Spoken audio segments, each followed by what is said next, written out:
আজকে আমরা দেখব graphics design for freelancing level 3 এর রিসেন্টলি যে জবগুলো আসতেছে।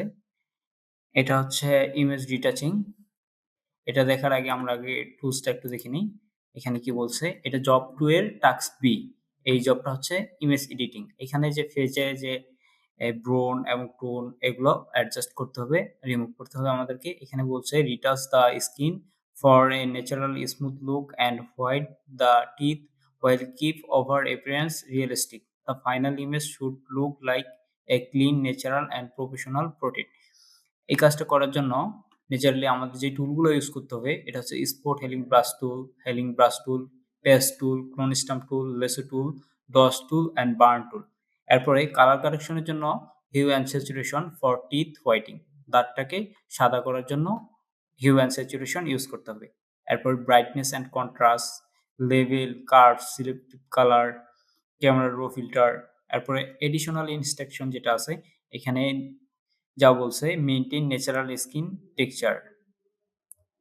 এরপরে use layer masks for non destructive editing, export high quality resolution. Note বলছে after remove background by using paint tool use pure white colour as a object background colour. যে ব্যাকগ্রাউন্ডটা আছে এটাকে paint টুল দিয়ে আমাদেরকে পাথ ক্রিয়েট করতে হবে এবং ব্যাকগ্রাউন্ডটা রিমুভ করে পিওর হোয়াইট একটা কালার দিতে হবে। এরপরে submit the file JPG PSD every layer should be visible and editable. যে লেয়ারগুলো আছে এগুলো পিএসডি ফাইলে সেভ দিলে এডিটেবল এবং ভিজিবল থাকবে, যেটা আমাদেরকে অ্যাসেসরকে দেখাইতে হবে। আচ্ছা, আমরা এখন ফটোশপে দেখি। এই ইমেজটাকে এট ফার্স্ট ওপেন করলাম, এরপর এটাকে আমরা নতুন একটা লেয়ারে কপি করব। জাস্ট লেয়ারটা ধরে এখানে প্লাসে টাচ করাচ্ছি, নতুন একটা লেয়ার ক্রিয়েট হলো। এরপর এট ফার্স্ট আমরা এটাকে স্পট হেলিং ব্রাশ টুল দিয়ে স্পটগুলো একটু রিমুভ করে নেব। এইখান থেকে জাস্ট ক্লিক করে স্পটগুলো রিমুভ করে দেব।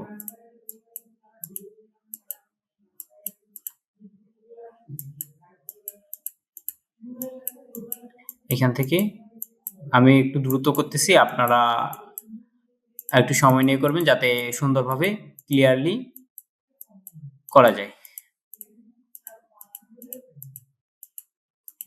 তারপরে এখান থেকে চাইলে আমরা অন্য একটা টুলস ইউজ করতে পারি। এখান থেকে আমরা হেলিং ব্রাশ টুল নিই। এই ব্রাশ সাইজ আমরা এখান থেকে থার্ড ব্র্যাকেট শুরুর দিকে এবং শেষের দিকে প্রেস করলে বড় ছোট করতে পারি। আমি একটু ছোট করে নিলাম। এখান থেকে অল্ট প্রেস করে আমরা কালার নিব, অ্যাপ্লাই করব। দেন এখানে ক্লিক করলে ওই কালারটা এখানে কপি হবে, স্পটের উপরে রিপ্লেস হচ্ছে।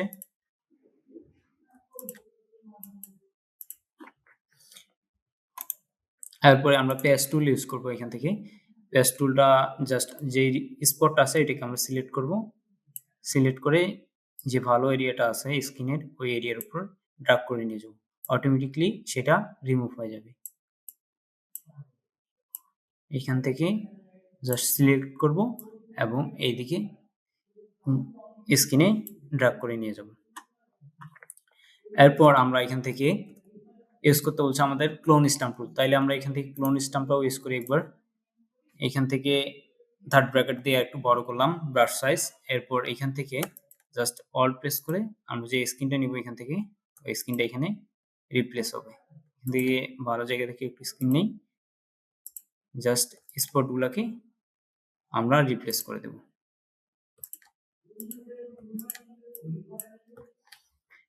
এরপর স্পট হিলিং দিয়ে দ্রুত করা যাচ্ছে। এখান থেকে কয়েকটি স্পট আছে, এই স্পটগুলো আমরা রিমুভ করে দেব। এরপর জাস্ট আমাদের স্পটগুলা ক্লিন ভাবে রিমুভ করা হইলে দেখেন যে এটা যে টিউনটা আছে এটা অনেকটা মিলে নেই। এটাকে সুন্দরভাবে মিলানোর জন্য আমাদেরকে যা করতে হবে, এখান থেকে আমরা হাইড ব্রাশ ইউজ করতে পারি। যেহেতু আপনারা বেসিক থেকে দেখতেছেন তাহলে আমি এখান থেকে আপনাদের বেসিক ভাবে দেখাই। এখান থেকে আমরা মিক্সার ব্রাশ টুল ইউজ করতে পারি এবং এখান থেকে আইড্রপার দিয়ে একটু ফেস যে ভালো যে জায়গায় আছে স্কিনের ওই জায়গা থেকে আমরা কালারটা অ্যাপ্লাই করব। জাস্ট এতটুকু আমরা স্যাম্পল নিলাম, নেওয়ার পর এখান থেকে মিক্সার ব্রাশ টুলে যাব। মিক্সার ব্রাশ টুল দেন এখান থেকে অপাসিটি অ্যান্ড ফ্লো এগুলো একটু কমিয়ে রাখবো। এরপর এখান থেকে আমরা ব্রাশ হার্ডনেসটা একদম 0 তে রাখবো। রাখার পর আমরা এখানে জাস্ট ব্রাশ করব। একটু বড় করে নিই।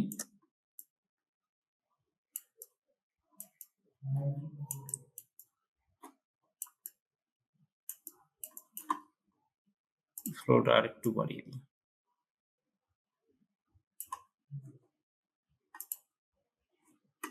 টোয়েন্টি রাখলাম। তারপরে এইটাকে এই পাশ থেকে আমরা ব্রাশ করে দিব।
এরপর আমরা ইমেজটাকে এখান থেকে পেন টুল দিয়ে ব্যাকগ্রাউন্ডটা রিমুভ করব এবং যে টিতে যে ইয়েলো টোনটা আছে এটাকে রিমুভ করব।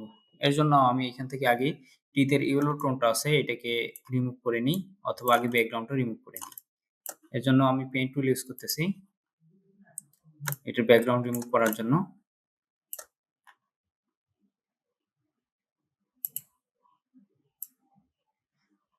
এর আগে আপনাদেরকে দেখানো হয়েছিল কিভাবে পেন টুল ইউজ করে পাথ ক্রিয়েট করতে হয়। জাস্ট আমি দ্রুত করতেছি।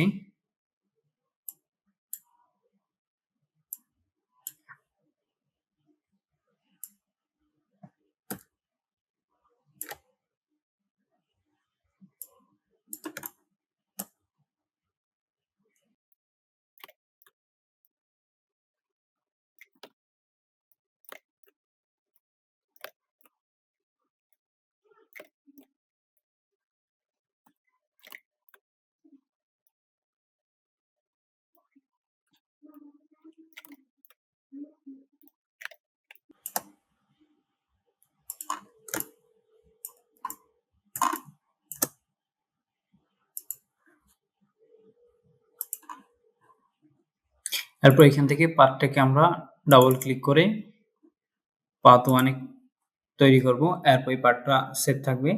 এখান থেকে আমরা রাইট ক্লিক করে এটাকে মেক সিলেকশন করব এবং ফেদার দিব।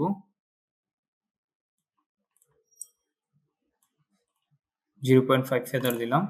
দেওয়ার পর এটা সিলেকশন করে এই লেয়ার থেকে আমরা এটার ব্যাকগ্রাউন্ডটা রিমুভ করব। কন্ট্রোল জে দিলেই নতুন আরেকটা লেয়ার ক্রিয়েট হবে। এরপর এখানে আমরা ব্যাকগ্রাউন্ডে একটা কালার দেব। এর জন্য আমরা এখান থেকে সলিড কালার অ্যাপ্লাই করব এবং এই সলিড কালারটা একদম হোয়াইটে রাখবো। জাস্ট ওকে দিলাম। এরপর এই ব্যাকগ্রাউন্ডটা ইমেজের নিচে নিয়ে আসবো ড্র্যাগ করে। এখন আমাদের এই ইমেজটা থেকে এই যে ইয়েলো টোনটা আছে টিতের এটাকে রিমুভ করতে হবে। এর জন্য একটু জুম করে নেই। নেওয়ার পর আমরা এখান থেকে কি করব, একটা নতুন লেয়ার নিব। নেওয়ার পর এখানে আমরা লেসো টুল নিতে পারি অথবা পেন টুল নিতে পারি। আমি লেসো টুল দিয়ে দেখাচ্ছি দ্রুত। এই যে হোয়াইট যে অংশটুকু আছে, ইয়েলো যে অংশটুকু আছে এটুকু আমরা সিলেক্ট করব। সিলেকশন করার পর আমরা এখান থেকে চলে যাব হিউ অ্যান্ড স্যাচুরেশন। এরপর এইখান থেকে মাস্টার কালার থেকে আমরা ইয়েলো কালারটা সিলেক্ট করব, দেন এইখান থেকে আমরা হোয়াইট করে দেব।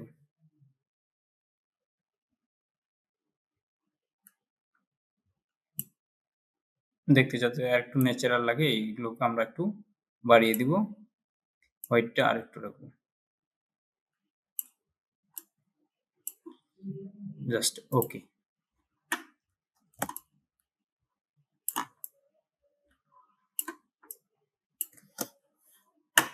এরপর সবগুলো লেয়ারকে আমরা একসাথে করব, করে আমরা ব্রাইটনেস অ্যান্ড কন্ট্রাস্ট, কার্ভস এবং লেভেল এগুলো ইউজ করব। এর জন্য এই লেয়ারগুলো সিলেক্ট থাকা অবস্থায় আমরা চলে যাব কন্ট্রোল শিফট প্রেস করে সবগুলো লেয়ারকে একত্রিত করে control alt shift E press করে লেয়ারগুলো একটা লেয়ারে কনভার্ট করব। এরপরে এখান থেকে আমরা লেভেল ইউজ করব। At first brightness and contrast use করি একটু।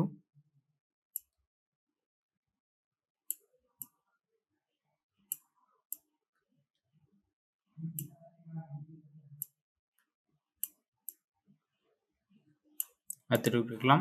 এরপরে লেভেল ইউজ করি।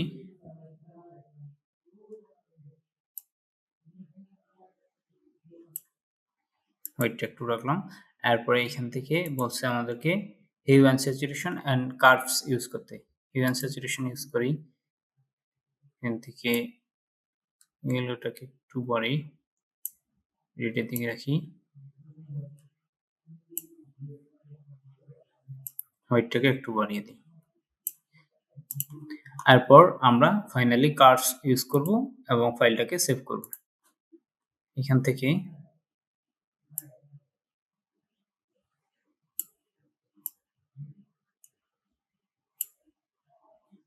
কার্ভস রাখলাম। এরপরে এই ইমেজগুলো every layer should be visible and editable, এই লেয়ারগুলো এইভাবে রাখবো এবং এই ফাইলটাকে আমরা সেভ দিব। ফাইল থেকে সেভ এস, এখান থেকে ডেস্কটপ আমাদের যে নামের ফোল্ডার আছে সেই ফোল্ডারে আমরা সেভ দেব। এখান থেকে জব 2, এটা হচ্ছে ফটো রিটাচ।